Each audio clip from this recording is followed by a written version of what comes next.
आप सभी को महाशिवरात्रि पर्व पर हार्दिक शुभकामनाएं और बहुत बहुत बधाई।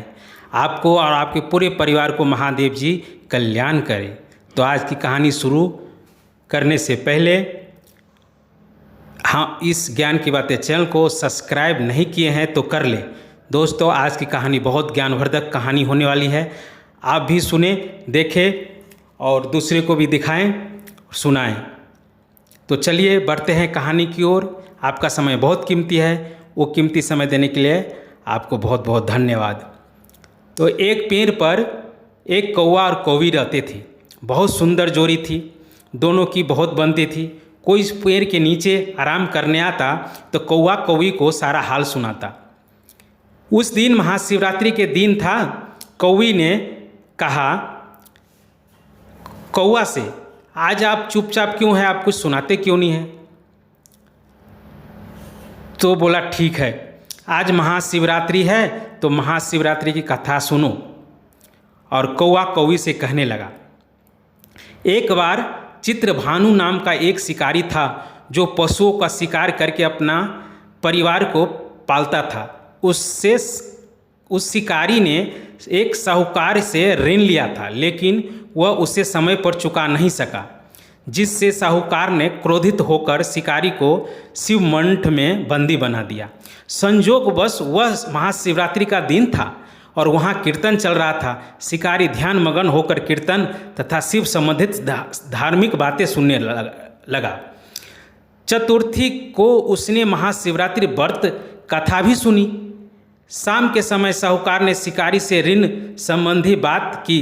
तब शिकारी ने अगले दिन सारा ऋण चुकाने का वचन दिया और बंधन मुक्त होकर वहाँ से चला गया। चित्रभानु वहाँ से सीधा जंगल में शिकार खोजने लगा। भटकते भटकते उसे रात को हो गई, लेकिन शिकार नहीं मिला। वहाँ एक बेल का पेड़ था जिसके नीचे शिवलिंग था।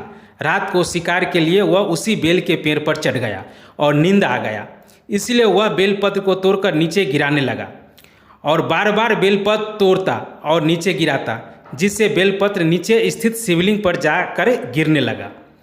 इस प्रकार दिन भर भूखे प्यासे रहने से शिकारी का व्रत भी पूरा हो गया और शिवलिंग पर बेलपत्र भी चढ़ गया। रात्रि को एक पहर बीत जाने के पश्चात वहाँ एक गर्भवती हिरण आई। उसका शिकार करने के लिए शिकारी ने जैसे ही अपने धनुष पर तीर चढ़ाया तो वह हिरनी बोली, मैं गर्भवती हूँ और शीघ्र ही बच्चे को जन्म देने वाली हूँ। तुम एक साथ दो जीवों की हत्या करोगे तो अच्छा नहीं होगा। मैं अपने बच्चे को जन्म देकर शीघ्र ही तुम्हारे पास आऊँगी। हिरनी की बात सुनकर शिकारी के मन में दया आ गई और उसने हिरनी को जाने दिया। कुछ देर बाद एक हिरण उधर से निकली, जिसे देखकर शिकारी प्रसन्न हो गया और अपने धनुष पर बाण चढ़ाया। उसे देखकर हिरनी ने विनम्रता से पूर्वक निवेदन किया, मैं थोड़ी देर पहले ऋतु से निवृत्त हुई हूँ और कामतुर विरहीन हूँ। मैं अपने प्रिय की खोज में भटक रही हूँ और अपने पति से मिलकर शीघ्र ही तुम्हारे पास लौट आऊँगी। उसकी बात सुनकर शिकारी ने उसे भी जाने दिया। रात्रि के समय पहर बीत ही रहा था कि तभी एक मिर्गी अपने बच्चों के साथ उधर से गुजरी। उसे देखकर शिकारी ने तुरंत ही अपना धनुष उठाया और बाण चलाने ही वाला था कि मिर्गी बोली, यदि तुम मुझे मार दोगे तो मेरे बच्चे जंगल में भटक जाएंगे। मैं अपने बच्चे को उनके पिता के पास छोड़कर शीघ्र ही तुम्हारे समक्ष आऊँगी। मिर्गी की बात सुनकर शिकारी बोला, मैं 2 बार अपना शिकार खो चुका हूँ, मेरे बच्चे भूख प्यास से तड़प रहे होंगे।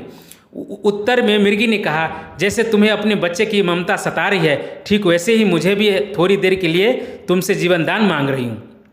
बच्चों को उनके पिता के पास छोड़कर मैं तुम्हारे पास आने की प्रतिज्ञा करती हूँ। मिर्गी की दीन स्वर सुनकर शिकारी को दया आ गया और उसने भी जाने दिया।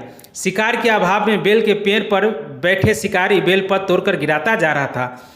जब सुबह होने आई तब एक हष्टपुष्ट मृग उस तरफ आया। तब शिकार ने सोचा कि उसका तो अवश्य शिकार कर लूँगा। जब उसने धनुष पर तीर चढ़ाया तो वह मृग बोला, यदि तुमने पूर्व आने वाली 3 मृगियों और उनके बच्चों को मार डाला होता तो भी मुझे मार दो। मैं उन तीनों के पति हूँ और यदि तुमने उसे छोड़ दिया है तो मुझे भी कुछ क्षणों के जीवन दान दो। मैं उनसे मिलकर शीघ्र ही तुम्हारे पास आऊँगा। मृग की बात सुनकर पूरे रात घटनाक्रम उसकी आंखों के सामने घूम गया। उसने सारी बात मृग को बताई। तब उसने कहा कि मेरी तीनों पत्नियां जिस प्रकार प्रतिज्ञाबद्ध होकर गई है, मेरी मृत्यु से उसकी प्रतिज्ञा टूट जाएगी और उसने धर्म का पालन नहीं कर सकेगी। जिस प्रकार तुमने उन्हें विश्वापात्र मानकर छोड़ा है, वैसे ही मुझे कुछ क्षणों का जीवन दान दो। मैं उन सब के साथ तुम्हारे समस्त उपस्थित हो जाऊंगी।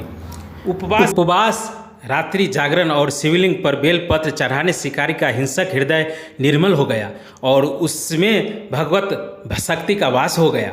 धनुष बाण उसके हाथ से सहज ही छूटकर गिर गई। भगवान शिव की कृपा से उसका हिंसक हृदय करुणामय भाव से भर गया। वह आज अपने अतीत के कर्मों को याद करके पश्चात की आग में जलने लगा। थोड़ी देर बाद वह मृग सब परिवार उस शिकारी के समक्ष उपस्थित हुआ, किंतु जंगली पशुओं ऐसी सत्योक्ता और प्रेम भावना देखकर शिकारी की बड़ी गलानी हुई। उसकी आंखों में आंसू झरझर कर गिरने लगे। उस मृग परिवार को न मारकर शिकारी ने अपने हृदय को कोमल और दयालु बना लिया। देवलोक से समस्त देवी देवता भी इस घटना को देख रहे थे। इस घटना की परिणति होते ही समस्त देवी देवताओं ने पुष्प वर्षा की।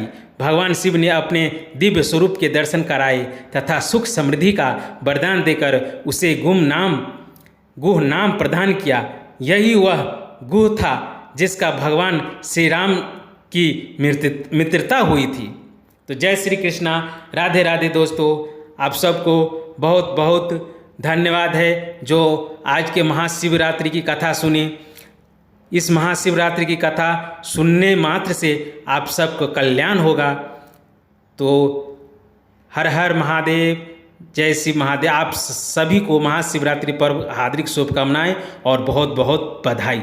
आपको, आपके पूरे परिवार को महादेव जी कल्याण करें और हो सके तो मेरे चैनल को लाइक, सब्सक्राइब, शेयर करें ताकि यूं ही आपके पास हर वीडियो लेकर आता रहूं।